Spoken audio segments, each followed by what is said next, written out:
ಶ್ರೀಮಾತ್ರೇ ನಮಃ. ಚೈತ್ರ ಶುಕ್ಲ ಪ್ರತಿಪದೆಯಿಂದ ಶುರು ಮಾಡಿಕೊಂಡು ಚೈತ್ರ ಶುಕ್ಲ ನವಮಿಯವರೆಗೆ ವಾರಾಣಸಿಯಲ್ಲಿ ನೆಲೆಸಿರುವಂಥ ಗೌರಿ ದೇವಿಯ 9 ರೂಪಗಳ ಆರಾಧನೆಯ ಬಗ್ಗೆ ನಾವು ಚರ್ಚೆ ಮಾಡ್ತಾ ಇದ್ವಿ. ನವಗೌರಿ ಪೂಜೆಯಲ್ಲಿ ಈ ದಿವಸ ಅಂದರೆ ಚೈತ್ರ ಶುಕ್ಲ ನವಮಿಯ ದಿವಸ, ಚೈತ್ರ ನವರಾತ್ರಿಯ ಕೊನೆಯ ದಿವಸ ಗೌರಿ ಭಗವತಿಯನ್ನು ನಾವು ಮಹಾಲಕ್ಷ್ಮಿ ಗೌರಿಯ ರೂಪದಲ್ಲಿ ಪೂಜೆ ಮಾಡುವಂಥ ಪರಿಪಾಠವಿದೆ. ಮಹಾಲಕ್ಷ್ಮಿ ಗೌರಿಯು ವಾರಾಣಸಿಯ ಲಕ್ಷ್ಮೀ ಕುಂಡದ ಬಳಿ ನೆಲೆ ನಿಂತಿದ್ದಾಳೆ. ಆಕೆಯನ್ನು ವಿಶೇಷವಾಗಿ ಮೂರು ದೇವಿಯರ ಸಂಗಮ ಅಂಥೇಳಿ ಪೂಜೆ ಮಾಡುವಂಥ ಪರಿಪಾಠವಿದೆ. ಅಂದರೆ ಮಹಾಲಕ್ಷ್ಮಿ, ಮಹಾಕಾಲಿ ಮತ್ತು ಮಹಾಸರಸ್ವತಿಯರು ಒಮ್ಮೆಗೆ ಮೇಳೈಸಿ ಅಲ್ಲಿ ಮಹಾಲಕ್ಷ್ಮಿ ಗೌರಿಯ ರೂಪದಲ್ಲಿ ನೆಲೆಸಿದ್ದಾರೆ ಅಂಥೇಳಿ ನಂಬಿಕೆ ಇದೆ. ಅಲ್ಲಿ ಈಗಲೂ ಸಹ ನಾವು ಹೋದಾಗ 3 ಮುಖಗಳುಳ್ಳ ದೇವಿ ವಿಗ್ರಹವನ್ನು ನಾವು ನೋಡೋದಕ್ಕೆ ಶಕ್ಯವಿದೆ. ನಾವು ನವಗೌರಿ ಉಪಾಸನೆಯ ಬಗ್ಗೆ ಈಗಾಗಲೇ 9 ದಿನಗಳಿಂದ ಚರ್ಚೆ ಮಾಡ್ಕೊತ ಬಂದಿದ್ದೀವಿ.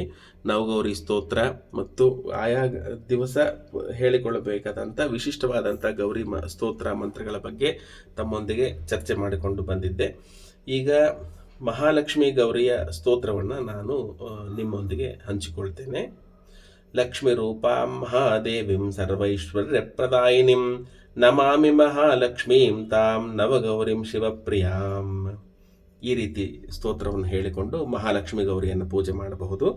ಮತ್ತು ಈ ದಿವಸ ನವಗೌರಿ ಪೂಜೆಯ ಸಂಪನ್ನಗೊಳ್ಳುವಂಥ ಕ್ಷಣ ಆಗಿರೋದ್ರಿಂದ ನವಗೌರಿ ಸ್ತೋತ್ರವನ್ನು ಮತ್ತೊಮ್ಮೆ ತಮ್ಮೊಂದಿಗೆ ಹಂಚಿಕೊಳ್ತೇನೆ.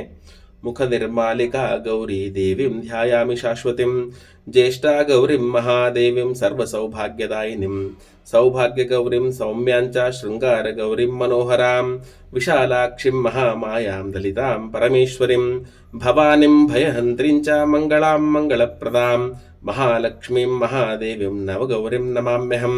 ನಮೋ ದೇವೇ ಮಹಾದೇವೇ ಶಿವಾಯೇ ಸತತಂ ನಮಃ. ನಮಃ ಪ್ರಕೃತಿಭದ್ರಾಯೇ ನವಗೌರೇ ನಮೋ ನಮಃ. ಈ ರೀತಿಯಾಗಿ ನಾವು ಚೈತ್ರ ಶುಕ್ಲ ಪ್ರತಿಪದೆಯ ದಿವಸ ಮುಖ ನಿರ್ಮಾಲಿಕಾ ಗೌರಿಯನ್ನು ಪೂಜೆ ಮಾಡಿದ್ವಿ.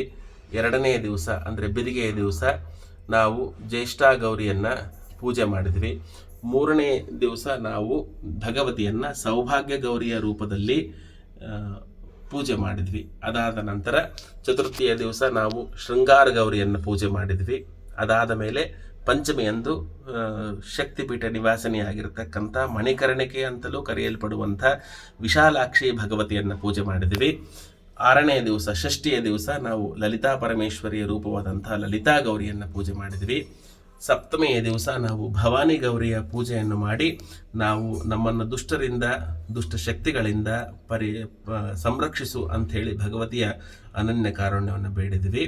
ಅದೇ ರೀತಿ ನಿನ್ನೆಯ ದಿವಸ ನಾವು ಮಂಗಳಾ ಗೌರಿಯ ರೂಪದಲ್ಲಿ ಗೌರಿ ಭಗವತಿಯನ್ನು ಆರಾಧಿಸಿ ಸರ್ವಮಂಗಳಪ್ರದಲಾದ ಆಕೆಯ ಕಾರುಣ್ಯವನ್ನು ಬೇಡಿದ್ವಿ. ಮತ್ತು ಇವತ್ತು ಅಂದರೆ ಚೈತ್ರ ನವರಾತ್ರಿಯ ಕೊನೆಯ ದಿವಸ ಭಗವತಿಯನ್ನು ನಾವು ಮಹಾಲಕ್ಷ್ಮಿ ಗೌರಿಯ ರೂಪದಲ್ಲಿ ಪೂಜೆ ಮಾಡಿದ್ವಿ. ಈ ರೀತಿಯಾಗಿ 9 ವಿಧದ ರೂಪಗಳಲ್ಲಿ ಪ್ರಕಟಗೊಂಡಂಥ ವಾರಾಣಸಿಯಲ್ಲಿ ನೆಲೆಸಿರುವಂಥ ಗೌರಿ ಭಗವತಿಯರ ಪೂಜೆಯನ್ನು ಮತ್ತು ಅವರ ವಿಶಿಷ್ಟವಾದ ಮಂತ್ರಗಳು, ಪ್ರತಿದಿನ ಅವರ ಆರಾಧನೆಯ ಪರಿಯ ಬಗ್ಗೆ ನಾವು ಚರ್ಚೆ ಮಾಡಿಕೊಳ್ಳೋದಕ್ಕೆ ಭಗವತಿ ಅವಕಾಶ ಮಾಡಿಕೊಟ್ಲು. ಎಲ್ಲರಿಗೂ ಸಹ ನವಗೌರಿಯರ ಸಂಪೂರ್ಣ ಅನುಗ್ರಹ ಇರಲಿ ಅಂತ ಬೇಡ್ತಾ ವಿರಮಿಸ್ತೇನೆ. ಶ್ರೀಮಾತ್ರೇ ನಮಃ.